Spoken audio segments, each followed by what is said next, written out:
The inquiry singled out former Prime Minister Joseph Muscat for promoting a, quote, culture of impunity on the island nation, and it determined that Muscat's entire cabinet was responsible for ignoring the risks to Caruana Galicia's life.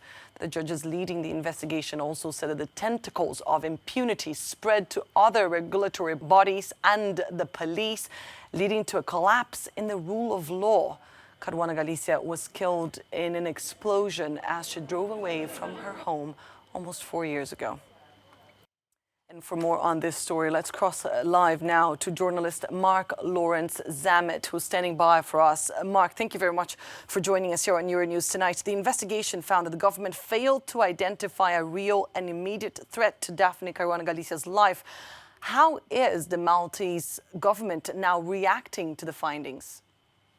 So the Maltese Prime Minister, the Office of the Prime Minister, has released the conclusions of the public inquiry this morning. To make things clear, the inquiry doesn't say that the government in any way plotted this murder, and it doesn't say in any way that the government was aware that the murder was going to happen. It does, however, say, as you mentioned, that Joseph Muscat, the former Prime Minister, and his cabinet not only did not do enough to prevent it, but in turn created this culture of impunity where the criminals plotting the murder of Daphne Caruana Galizia felt that they could do it without suffering serious ramifications.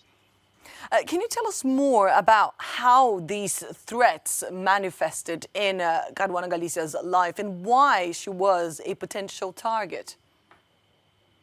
So Daphne Caruana Galizia was an investigative journalist in Malta for a lot of years here. And she was particularly controversial in the last years of her life because back in 2016, she uncovered part of the Panama Papers scandal, which revealed that two of the Prime Minister's closest aides had secret companies in Panama.